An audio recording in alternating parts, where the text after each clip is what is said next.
Nous avons donc créé notre base de données, nous avons importé notre table qui va contenir l'ensemble des données plateformes que nous souhaitons manipuler. Vu que j'avais déjà expliqué dès le début que SQL, c'est un langage.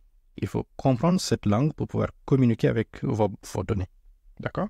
Et donc, la première chose à faire, c'est de dire, parmi tout ce que nous avons ici, parmi toutes les bases de données que nous avons créées et que nous avons importées, peut-être des tables, nous allons donc choisir d'utiliser une base de données par rapport à d'autres. D'accord? Nous allons prendre le choix d'utiliser une base de données. Et pour cela, nous allons dire à MySQL, voici cette base de données que je souhaite utiliser.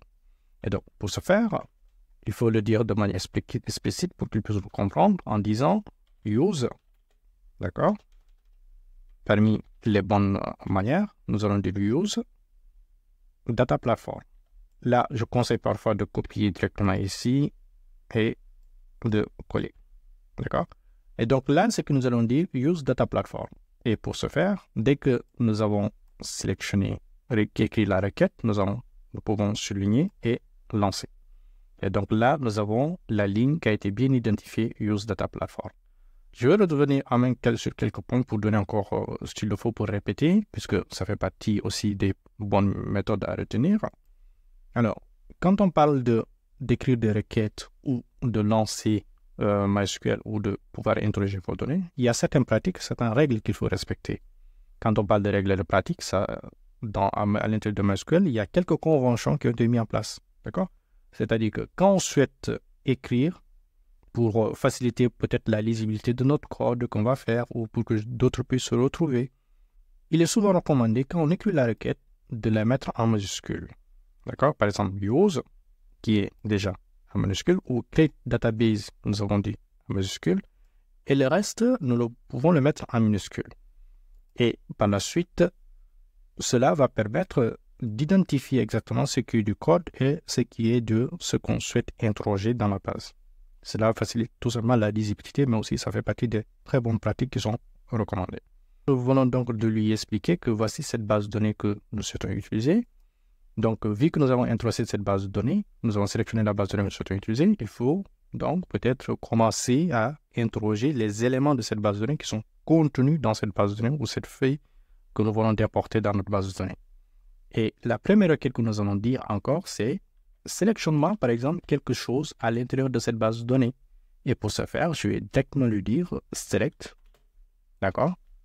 Et quand je lui dis select, je mets un astérisque, from. N'oubliez pas le nom que j'avais donné à notre table quand nous l'importions. Nous l'avons dit data.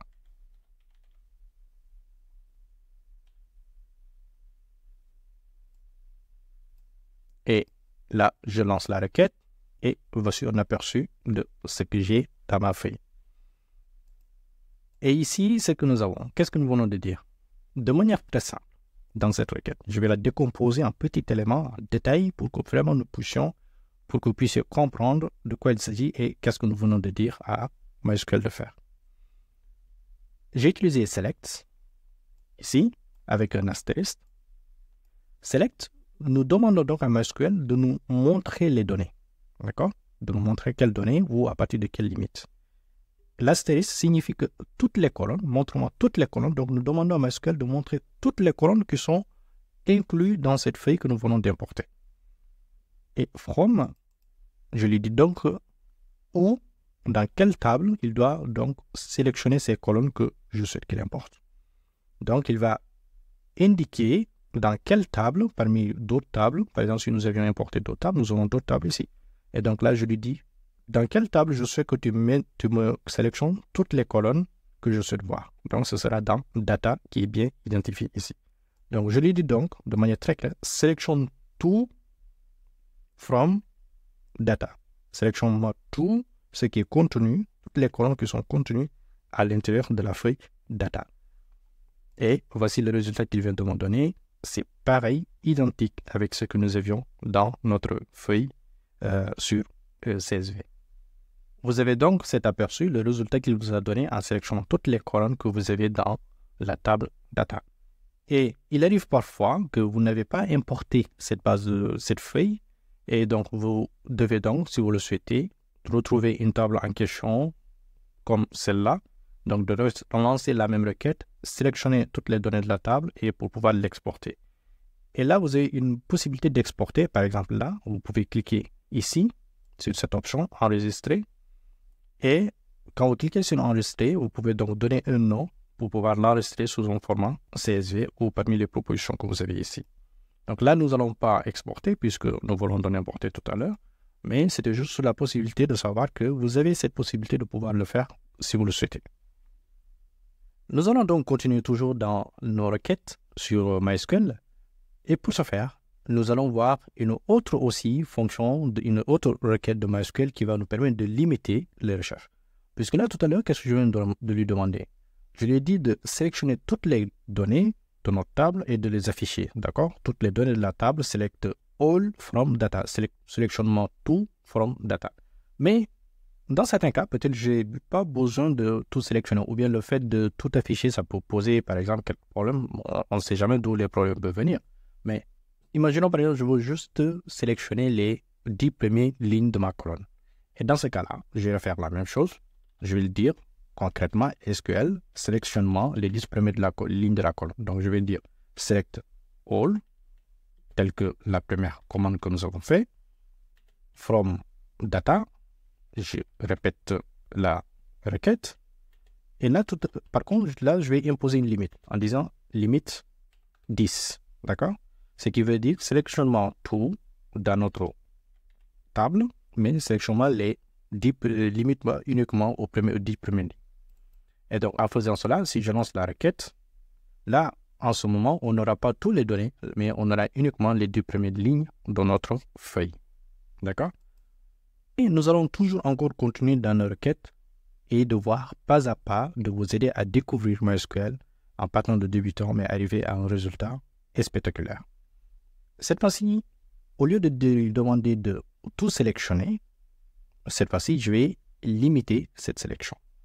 Vous allez remarquer que là, en ce moment, si à chaque fois que je lance la requête, il va permettre de relancer ou de faire des trucs ainsi de suite.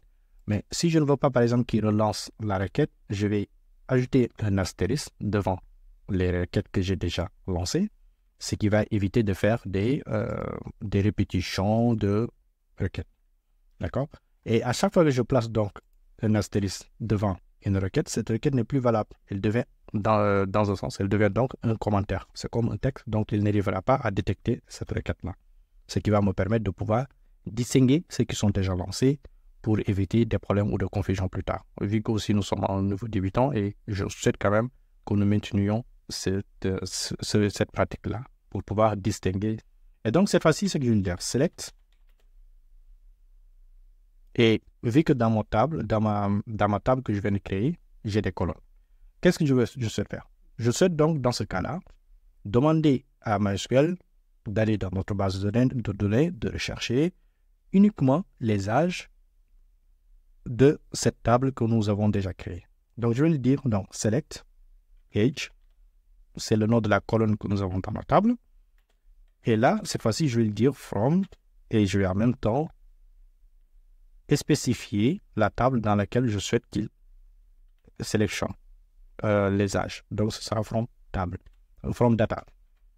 Et donc, là, j'ai la requête qui est déjà OK. Cette fois-ci, vous allez voir si je lance cette requête-là, elle va changer, l'aperçu, le résultat va changer, j'aurai uniquement les âges.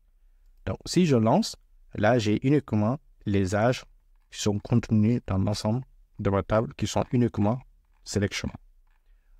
Donc, vous imaginez comment cela devient donc pratique. Par exemple, si nous avions un fichier ou une table qui a des milliers de colonnes, alors qu'on n'a pas besoin de toutes ces colonnes, on souhaite uniquement extraire une colonne en particulier. Voici le genre de requête qu'il faudra donc lancer. Mais imaginons par exemple que cette fois-ci, je ne veux pas uniquement extraire les âges, mais je veux quand même qu'il y ait les genres qui sont accompagnés par rapport aux âges. Et dans ce cas-là, je vais tout simplement rajouter une virgule et disant, bon, finalement, j'ai changé d'avis. Je n'ai pas tout simplement bougé des âges, mais je veux les genres avec les âges. Donc, je vais faire la même chose. Je vais écrire. Veillez bien à respecter la syntaxe de la même chose que ce que vous avez dans votre table. Donc, nous avons âge, nous avons gender. Et là, si je lance cette requête, qu'est-ce que vous allez remarquer? Vous allez remarquer que cela va s'ajouter derrière âge. Donc, je vais lancer la requête. Et vous voyez, là, nous avons âge, là, nous avons gender. Donc, ce sera la même chose. Le processus va devenir encore beaucoup plus intéressant. N'hésitez pas à liker et à donner votre avis en commentaire. Et si cette méthodologie vous convient, dites-le en commentaire. Et nous pourrons continuer dans ce sens et de voir pas mal de choses.